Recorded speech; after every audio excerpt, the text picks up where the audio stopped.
A smaller army and more unmanned vehicles are on the horizon after the Pentagon previewed a 2015 budget which continues a move from the old American military. Now, UT military reporter Jen Steele joins us now with the latest. Welcome, Jen. So what have you learned?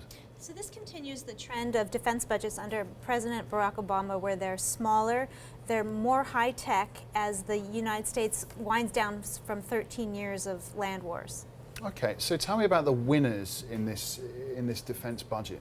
Some people might say the Navy is a winner because the Navy is going to be allowed to keep 11 aircraft carriers. There was talk that one might go away because of budget concerns. However, the George Washington, which is supposed to head into its 5-year nuclear overhaul, it's going to be on the bubble next year when they decide whether they're going to have to retire it early or spend $6 billion to keep it in the fleet. Wow, $6 billion, and that's not a lot in the defense industry here, is it? So really, who are the losers? Well, the losers, you could say, are the Army. So the Army was supposed to be drawn down anyway as the land wars end, but the numbers are going to be even more significant than earlier thought. So they're going to go down, instead of to 490,000, they're going to go down to 440,000 soldiers. So it's the lowest standing army we've had since before World War II.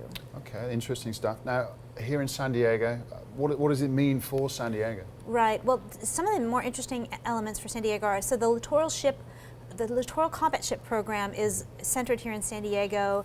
It was supposed to add up to 52 ships to the fleet, and that is going to be cut back to 32 ships. So we may see fewer of those here in the future.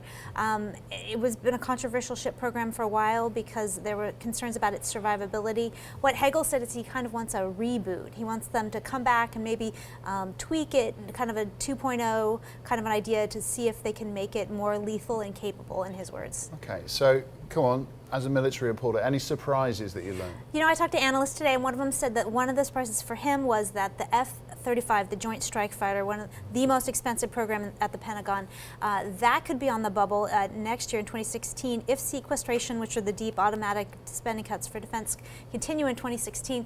The Navy would have to halt procurement of its version of the F-35 for a couple of years, and that's apparently a new idea for analysts. Excellent. So there's going to be lots of interest in the San Diego area about well, those things. Obviously, because of the focus on drones, I didn't mention that, but Northrop Grumman kind of got a big shot in the arm today because the Defense Department said that the drone that it makes, the Global Hawk, is going to replace the old U-2 spy planes. So that will likely mean, you know, good things for jobs at Northrop Grumman in San Diego. Excellent. Well, I know you're going to be keeping an eye on it. Thank you very much for joining us today. And you can read more about this particular story on utsandiego.com.